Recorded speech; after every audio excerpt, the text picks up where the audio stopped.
ഞാനിങ്ങനെ ചാച്ചന്റെ വീഡിയോസ് ഒക്കെ ഇടുന്നത് കണ്ടപ്പം ഇൻസ്റ്റഗ്രാമിൽ ഒരു പെൺകുട്ടി എനിക്കൊരു മെസ്സേജ് അയച്ചിട്ടുണ്ടായിരുന്നു.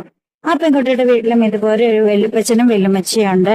വയ്യാതെ കിടപ്പിലായവരാണ്. ഹസ്ബൻഡിന്റെ വെല്ലുപ്പച്ചനും വെല്ലുമ്മച്ചിയാണ് കേട്ടോ. പക്ഷെ ഈ പെൺകുട്ടിയാണ് അവരെയൊക്കെ നോക്കുന്നത്.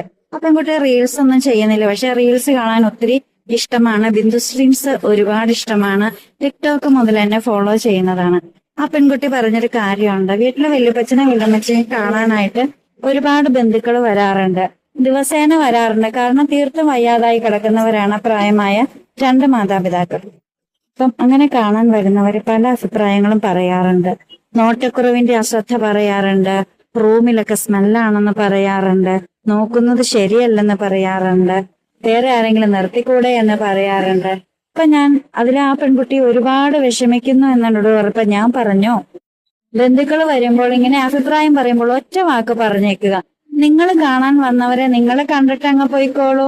അവരുടെ കൂടെ ഇരുന്ന് അല്പനേരം സംസാരിച്ച് അവർക്ക് സന്തോഷം പകർന്നിട്ട് പോയിക്കൊള്ളുക. നിങ്ങൾ കാണാൻ വന്നവരുടെ കാര്യങ്ങൾ മാത്രം നിങ്ങൾ നോക്കി അവർക്ക് സന്തോഷം പകർന്നു പോയിക്കൊള്ളുക. അല്ലാതെ ആ വീട്ടിലുള്ളവരെ കുറിച്ചോ ആ വീട്ടിലെ മക്കളെ കുറിച്ചോ മരുമക്കളെ കുറിച്ചോ കൂടുതൽ അഭിപ്രായം പറയാതിരിക്കുക. കൂടുതൽ കാര്യങ്ങളൊന്നും അന്വേഷിക്കേണ്ട യാതൊരു ആവശ്യവുമില്ല. അതിന് നിങ്ങൾക്ക് ആർക്കും യാതൊരു അധികാരവുമില്ല, അവകാശവുമില്ല. കാണാൻ വന്നത് ആരെയാണോ അവരെ കണ്ടിട്ട് നിങ്ങൾ നിങ്ങളുടെ വീട്ടിലേക്ക് പോയിക്കൊള്ളുക.